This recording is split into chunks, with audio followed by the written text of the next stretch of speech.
Local ranchers have the highest numbers in the country.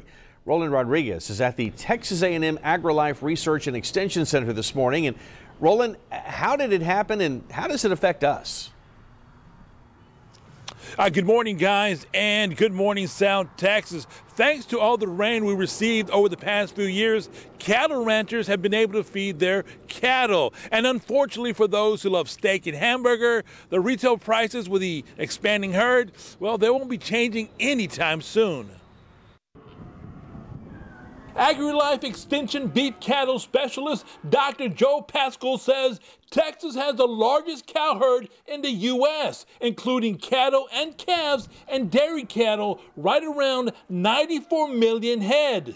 And right now, based on the number of heifers that are entering the feed yard, which is starting to slowly increase, that tells us that we are nearing the end of the high numbers in our production cycle.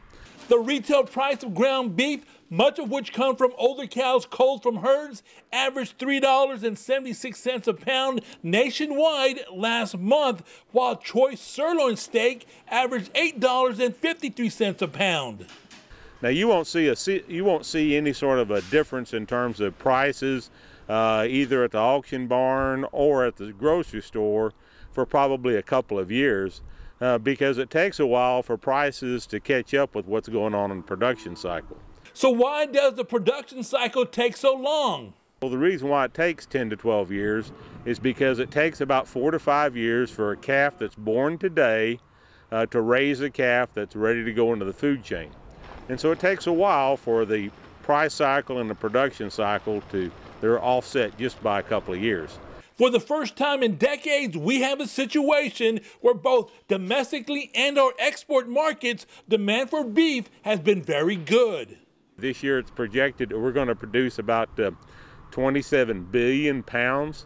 About $325 of every calf is exported. So we export quite a bit of that beef, and that allows us to produce large numbers of cattle. Beef cattle and calves generate sales of more than $10 billion annually. Even though we are growing slightly, all the signs seem to indicate that we're plateauing in terms of cattle numbers, and that's what gives us stability. Hey guys, there is an upside to this. We will not see any price changes for at least the next 2 to 3 years. That's good news, I guess you could say.